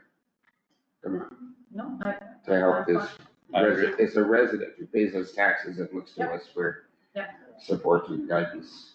that's great. And so I So want if to, that's the way make that it- council is going to go, then the way that this has been treated in the past is to replace the exact same number of trees that are removed. That is the way that this is, that all councils, that all governments respond to this. So that means a strict counting of all the trees that are removed and a strict planting of the same number of trees. That is the way that this has always been done in the past. So if that's the way that council wants to move forward on it, then fine. that's what needs to be done. Yes, I agree. To be fair, Steve, it has That's the not- point. Well, and in this particular case, the proponent is actually putting forward a pretty decent plan to reforest. Yeah. So let's table the I motion think and we talk can to our work with neighbors. residents. No, let's vote on this. I think we understand Okay, Steve's I know. position. Yeah. Let's just vote on it and get everybody's, view on this. Can I just make a recommendation? You haven't moved this resolution yet. I was gonna just suggest that maybe you change the wording of it. And I would say, be it resolved to require a public hearing prior to any approval to hear comment and opinion from the public, similar to a variance application hearing. No, No, Yes, that's not the way it there. just letters to the surrounding. It's letters to people It's within a the. public hearing for every variance. yes, it is. Oh, okay, well, that's it. That's how it works. All right, fine. Standard procedure. And then I would say for the plan delivery on 22nd, which we. Yeah. Cutting in. Okay, So you just make a resolution to require public hearing prior to. You don't, or do you want to approve it? If you want to move this, you're free to move it and second it. Not as it is, not the way it's written. I'm asking for a public hearing because I want to make sure the neighbors are aware and on board. I know it's a further delay. I know it's a further cost to the property owners. And that's not why I'm doing it. It's just that I want it to be fair to the residents in the area. We're going to be wide open. You know, the property will be wide open. our decisions have to be timely and I don't think the justice delayed, it's not justice. The width is 100 feet. Right. That's not wide open. But they also want to take down the trees in the middle of the boulevard, in the middle of the street. Well, we've already heard from Public Works that those are dead trees, so you know that and I know that. I don't know that they're, You told me that that's what Dane said to you. he said he thought they were dead. I don't know. I'm not an arborist. I don't Okay, know. I'm just telling you what was said. But they will replant it. If this is approved without a public hearing, that's going to So- set a precedent and that is going to allow for other properties to start doing the same. I understand that some people on council don't care about the trees and the way that the aesthetics are, but the bottom line is that this is the reason why we didn't allow mobile homes in the first place. And as much as you want to sort of dismiss it, that is the reason why this is a bad thing to do. I understand that it's not a mobile home. I understand that it's an RTM. The reason in which mobile homes are not allowed is the same as the reason why RTM should not be allowed, is because you have to cut out a huge swath of land to be able to bring it in, municipal land to be able to bring it in, not your own, municipal. That is the problem that applies to both. That is what I am trying to say. And by just simply allowing this to go through, you are setting a bad precedent for future problems. At the very least, you're going to have a public hearing to prevent the backlash. And if you want a backlash, it's going to come real fast if you start cutting down huge swaths of land, of municipal land, in the residential area. We already know that because we've cut down a couple of trees and we heard nonstop from different community members. As I said before, we don't have That's why I sacred want cows, to we go got to- sacred trees. I tend to agree with Steve. There's that's why not I'd like much to- difference between an RTM and a mobile home. It's the same problem. Do we allow people to cut down trees? Oh, There's a huge difference, but I'm not gonna get into that debate. What we have before us is a resolution that we have not seconded because I wanted it tabled. I don't think tabling it is the right solution because that just delays it further. Yeah. And I don't think that's fair to the residents who want an answer. Right. Can we get this resolved by the next meeting? No. It takes, You either, Mayor, she read out the resolution. If somebody wants to move and second it as it is. I thought I had already moved. Or, because you didn't really, Yeah. well, it's like, we can reword it, like I just said. Yeah. Or. I- Go to table, it's up to you. I don't want to table it because I don't want to add any, I mean, we're already going to delay it by about a month. Yeah. The residents will have to come in and apply for variance. Then the office has to send all those letters out. Oh, that's not a good, I can just send it all, I can send it out. And, Okay. and let's hope it does set a precedent as to how we will treat these issues in future. Yeah. What does the public say? What's fair? What's reasonable? What's wrong with adopting that as We've a done this almost 8 or 9 times. There's, it's not the first time one of these homes has been brought in. But it's Never done this before, so it's why are we never- picking on these people? because it's never come to us like this before. So, To my so knowledge. people that do it without permission, like the last guy that did it on my street, he gets away with it, no penalties. And here's somebody that's following the rules, coming to council looking for approval, and we're saying, sorry, you gotta wait a month. That doesn't make sense to me either. Well, if you recall, I mean, trying to push the idea for of the art to for encourage those people to keep intervention talking. and to come Hang down on. what we're doing. He's on delay. The idea of the RM is to encourage people to have cottages up at the RM. We just pointed out that the value of these cottages has just gone up 34% over the last 2 years. So people are looking for ways to have a cottage up there. This is a cheaper way to do it. You know, it has to go on a foundation. Yep. It has to have forced air. Yep. It has to have 2x6 construction. It has to have insulation. This is a house. It's a It's house. just made somewhere else, Yeah. rather than having it built on the spot. That's the only thing. But if you don't want to have people up in Victoria Beach, then go ahead, discourage them. But I think that's a big mistake. But that's why I'm asking for a public hearing, because I don't want to discourage them, but I also don't want them to offend their neighbors. And I think the neighbors have a right to know, and they have a right to say, I don't want you to take that island of trees out, whether it's dead or alive, and I don't want you to take down 60 feet by 10 feet of municipal land, You know, I get your municipal point. vegetation. So this is, on the one hand, Steve has a point, that you knew when you should have known that if you had to remove that amount of trees, there might be an issue.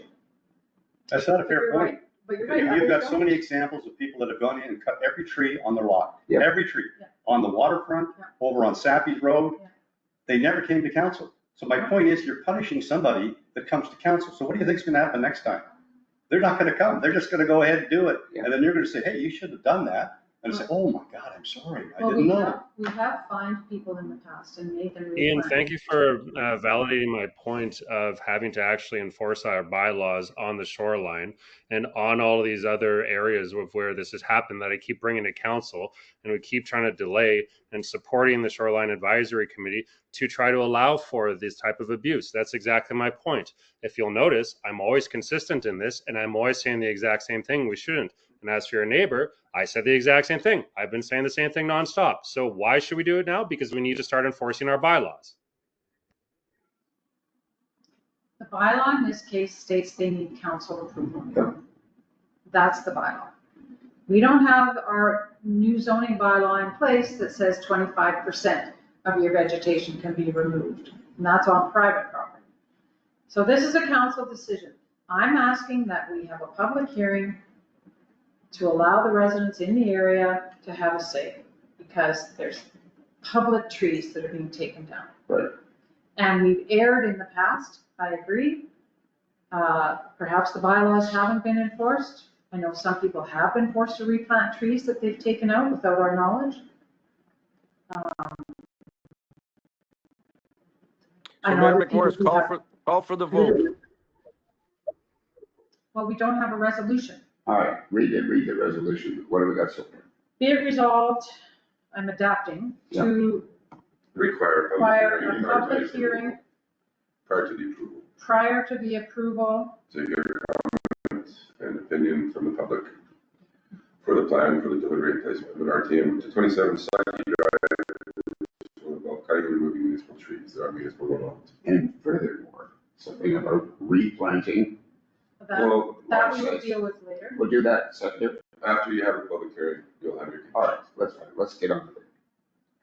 What is the time of this public hearing? How long is this person gonna be waiting? Another month, it'll probably be a month. So can we put that in there, that within a month this gets The Back first to meeting in council. June. Can we put that in there? Yeah. So it's not dragged on until Right. next September? That's fine, that's fair, yeah, you're good. Yep. No problem. Further be resolved. Public hearing will be scheduled for No more than June. 30 days. You want the date? What's the date of the next? June 3rd is the next council Is it meeting, June or May 20th. May and then 20th. June 3rd. June.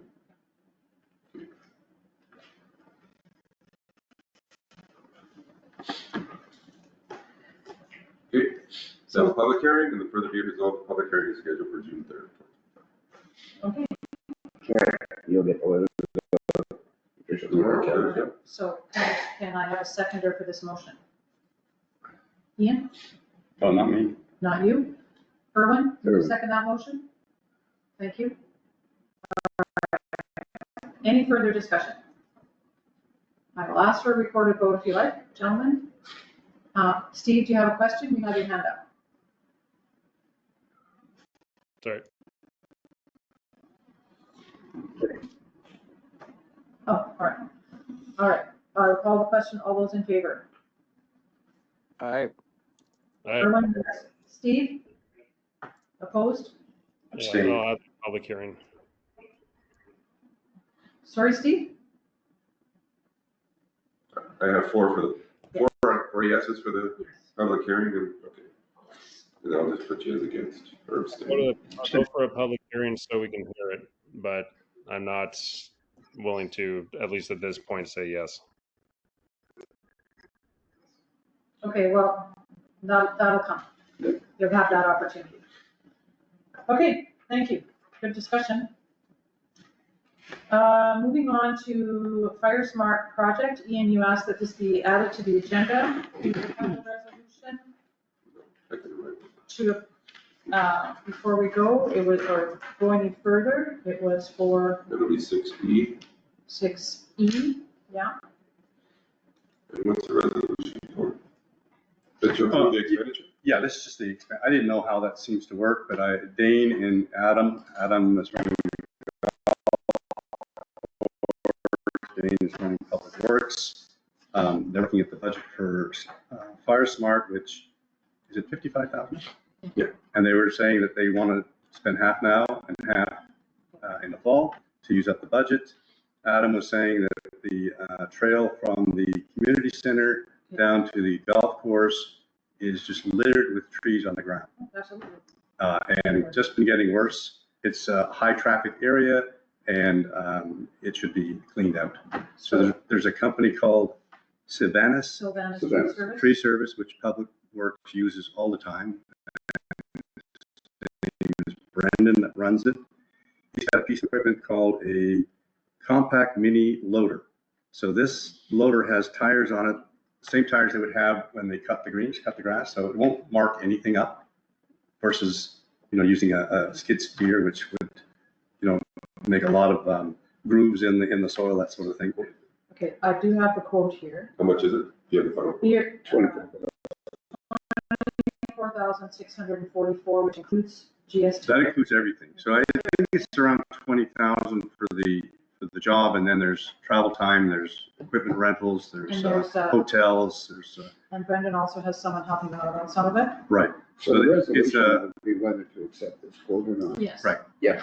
So let's get the resolution What before. is it for again, for the removal?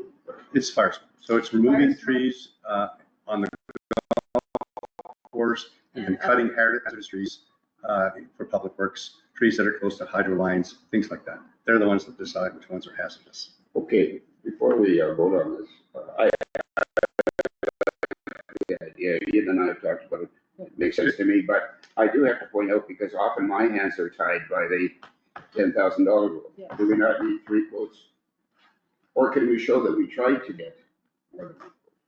Or is he the only one with the right kind of equipment? I don't want to hold this up. Well, But our let me rule make is, another point. In the email, in the quote that he sent, he's knocking 33% off Oh, it's a good deal. Yeah. because he's combining it over 2 weeks. So he's doing all of this, and so he's saying that this would be 30% higher. Yeah. if we did it individually. It's a technicality, but Well, the thing is, we are supposed to try and get 3 quotes for something at this level, anything over 10,000. at least we could show that we tried to get more than one quote or 3 quotes. How do you want to, what's your suggestion? I know that's a policy, but this is a very special project. Yeah. You Well, what have has a lot of public done? experience with him before, and being the lowest of all bidders. He's always been the lowest, but what has Public Works done in the past? Have they always got 3 votes? They've never spent this much. Yeah, they spend. Yeah, But they do spend money on tree service every year. Yeah, Right. it's just a dollar value. It's not. It's a dollar. Also, it's broken up into smaller bits. Possibly. Yeah. Okay, I've got, we don't have a resolution on the floor, gentlemen. okay. So having this, I know, Councillor Axworthy and Councillor Kump have their hands in the air. But we don't have a resolution on the floor. So do we want to put the resolution on the floor and discuss it? So I'm just going to jump in real quick. Yeah. If you recall, I had proposed to council that we move forward with the $30,000 Fire Smart project in the golf course before one particular member of council did their best to get me off. At that time, it was denied by that particular councillor. So just a reminder, I tried to put this forward previously. We said no. But of course that needs to be done. I had already got the quote that I needed. I tried to get a couple of others. There's really nobody else who was available. And the quote at that time was coming in roughly about 30,000. And that would have been prior to the melt. So now that the melt has happened, if you really want a proper job, I would imagine it's going to be a little bit more because you have to be that much more careful about not damaging the greenway, the greens, which was sort of the reason why we wanted to do it in the wintertime. But yeah, I mean, it's something that absolutely does need to get done, and I'm glad that that particular member of council has brought it forward now. But again, it would have been nice had we gone forward with it. Oh, I don't know, about 6 months ago. Okay, number one. You get all the credit there, Steve. Number one, Go ahead with the gentlemen, resolution. Number one, we don't have a resolution on the floor. Number two, I never received a quote from you for that project. And it was with another company. We never received a quote to my knowledge. Now we have a quote. Can we put the resolution on the floor, please? Which is, be it resolved to approve the Fire Smart expenditure of $24,644, including taxes, And whatever the description is. for 6 different projects in the municipality. You don't need to add these, but there are 6 different projects, Coordinated with Public Works. Blah, blah, blah. right, as attached per the quote. Yep. May I have a mover? I'll move that. Thank you. Second, thank you, Ian.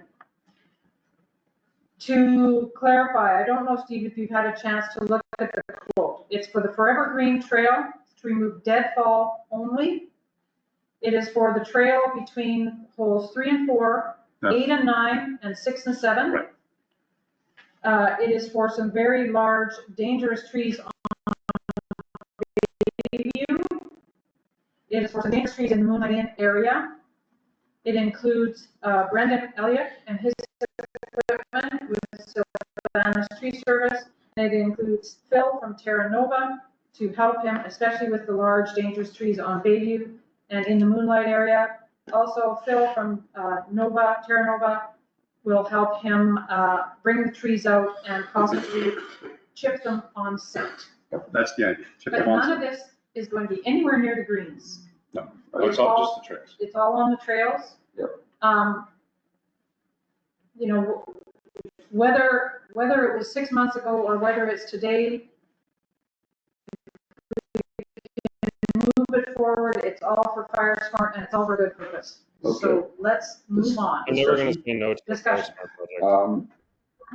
So please, Steve, I have my hand up. From what I've seen and what I've read and what I've heard, I don't think anybody else can do this other than say, than Sylvanas. It's a custom job. I don't see that there will be any good purpose served by seeking other quotes, just so we can say that we did. And I would suggest that we, not ignore, but that we waive the $10,000 rule on this one occasion. I do see that they can get started. The plan is to go in May, weather permitting. May 19th to the 23rd. To the 23rd, June 2nd to 6th, and June 9th to 11th, from 8 a.m. to 5 p.m. Yeah. They would close the trails off, they would mark them, they would make sure it was safe. And we have had, as Steve well knows, and Ian knows, all should know, we've had many complaints over the years about the state of our horse trails. In fairness, the entire RM is in a rough state. No But we doubt. need to start somewhere, and yes, perhaps we should have done it 6 or 8 months ago, but here we are now with a quote, and that is on the table. Okay. Erwin, Steve, any So comments? Alpha already knows the project, so they would be willing to quote, but they're probably full up now, but they would be one company to go to. Well, like I say, I never got a quote from Alpha that I recall seeing. So for the last one, that doesn't mean they didn't provide one. I honestly don't recall seeing it. Erwin, did you have your hand up? Thank you, Steve. Yes, I did. My question is simply this. Last year, we saw a tremendous volunteer effort mounted by Barb Pritchard and Matt Metcalf and a number of other people who did a tremendous amount of work. Why are we now deciding to give all the money to the private sector contractors? Have we had any discussions with the Victoria Beach Fire Smart people, Barb Pritchard, Matt Metcalf, and get their ideas? That $50,000 perhaps could be used in a much more efficient way by engaging with our volunteers as opposed to the private sector.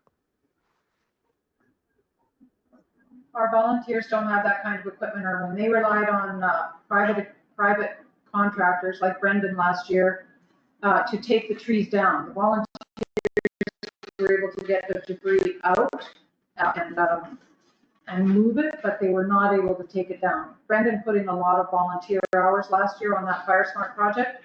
That is way above and beyond the scope of volunteers, what we're asking here. Yeah, these are trees. Well, have we had big. any discussions with Barb Pritchard and Matt Metcalf about this? They, not with this exact project, but Brendan does say that he would like to get some volunteers involved in his quote. And also the volunteers do have a cleanup project for Saturday, May 24th, in the Village Green area. So they are engaged in that area. There's only so many volunteers. We can only go ask them so many times, but.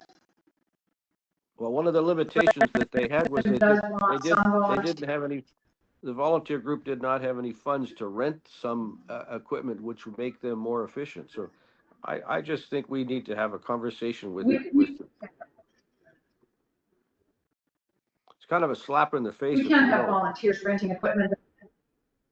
No, it isn't. No, they've got their own projects. This is specialized equipment that you can't, Ian couldn't jump on and run. You can't have. This is a liability as well for the RM. Yeah. If they start renting equipment on public property and something goes wrong. And as part of this, Brendan is also going to be coming in and volunteering his time for a day to finish the cleanup at Scott Point. So he's in touch with that group, but no, they're not.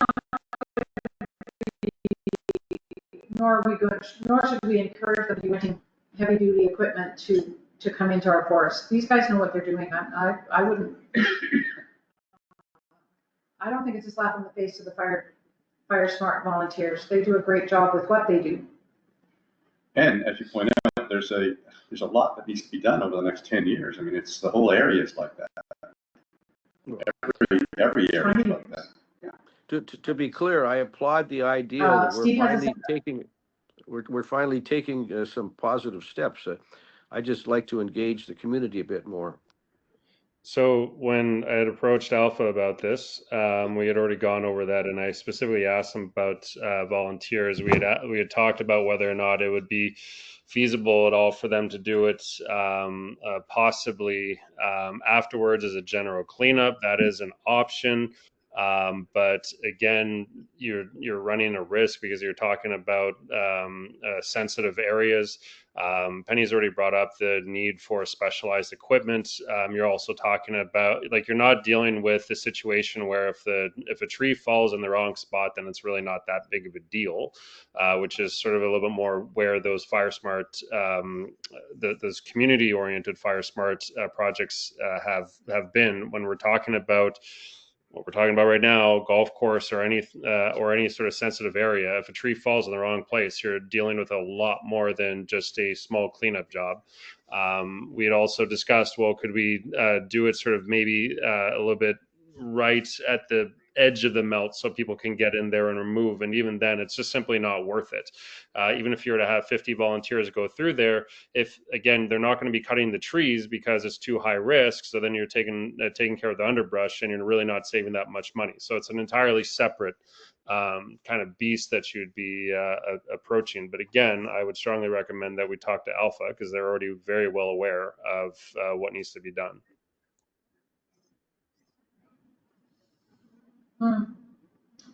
Well, we do have this resolution on the table, gentlemen. Yeah, and it's been discussed, I think, somewhere. And Let's just vote. you made a point, Steve, that Alpha is probably booked up at this point, and they probably are, whereas Brendan has set time aside to come in and get this done. There is plenty of Fire Smart work ahead. And I think Alpha should definitely be included. They did a great job on the King Edward Fire Smart project. We try to spread it around. That's how it's been. And I think they do great work as well. But this is what we have on the table in front of us.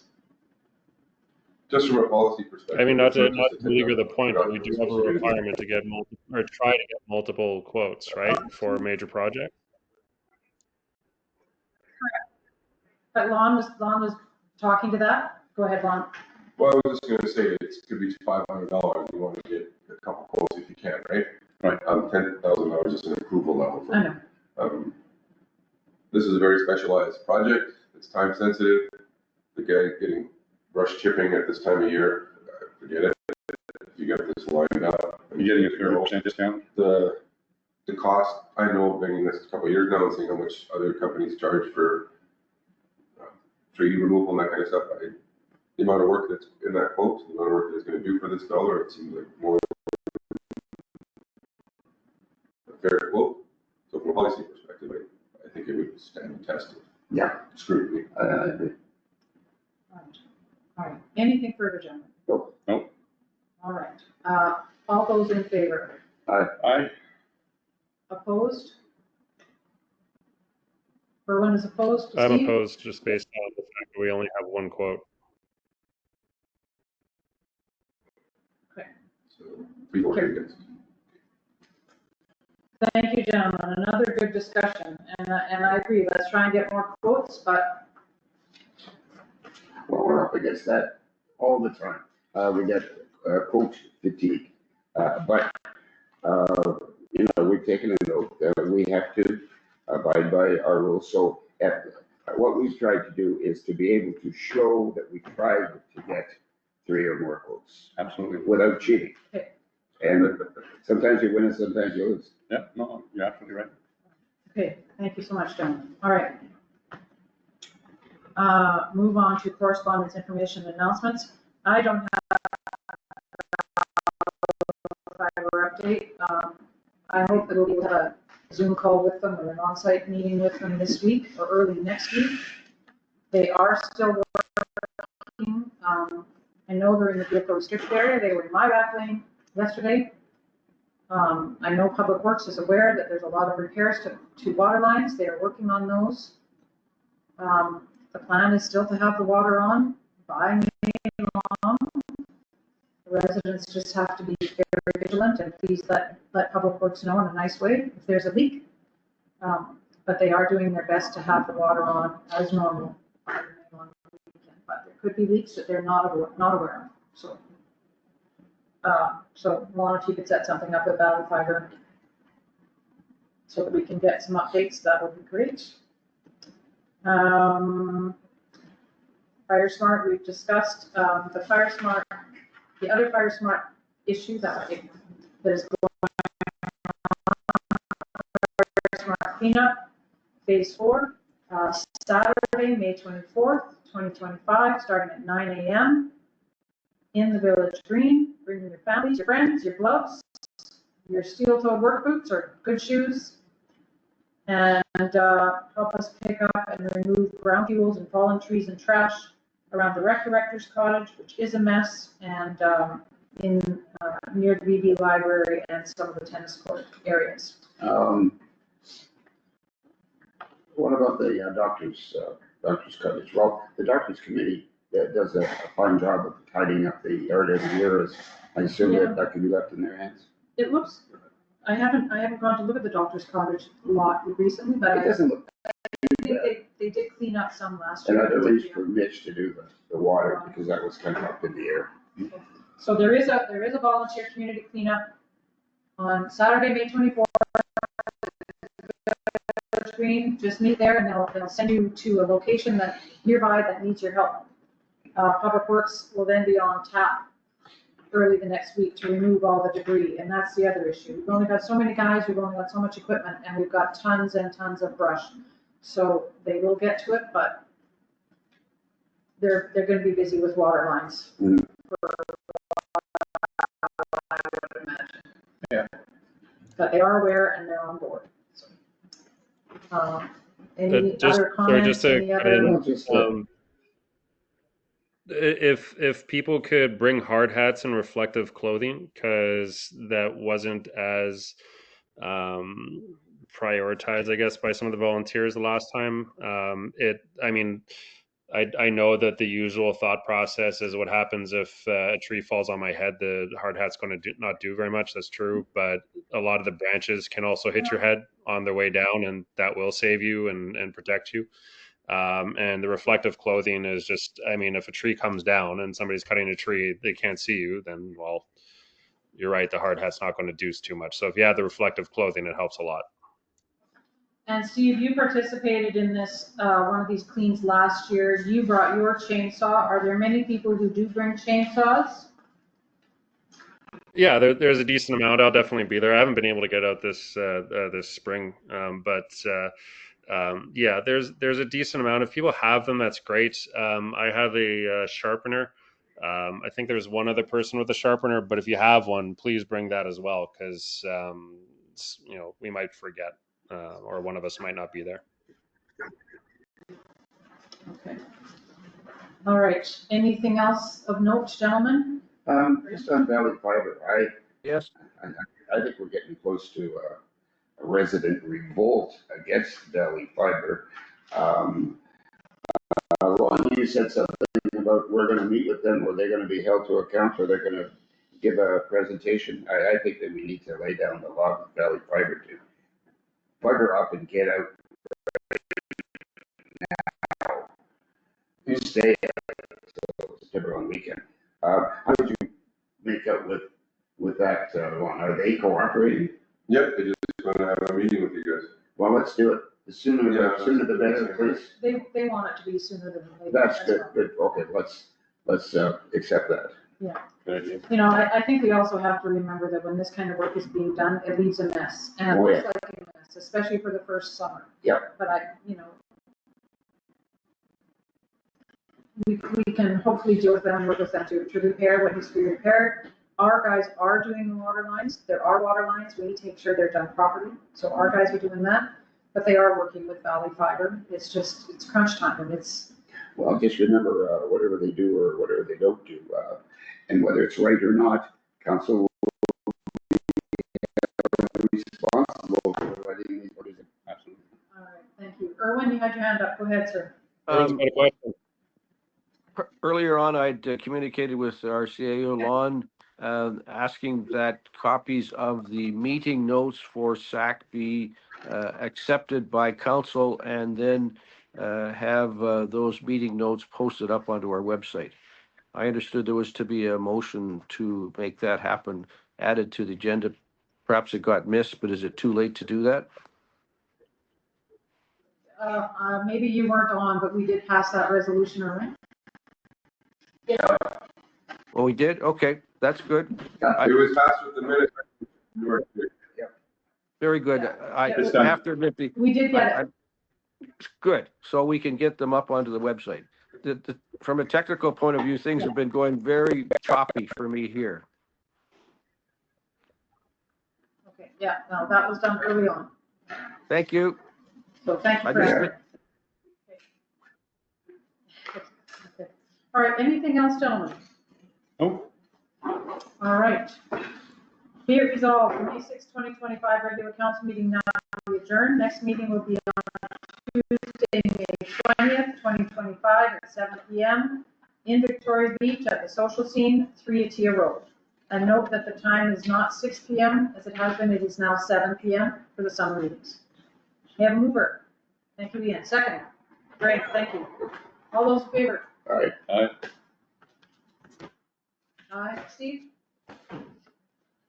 Thanks, everyone. Okay.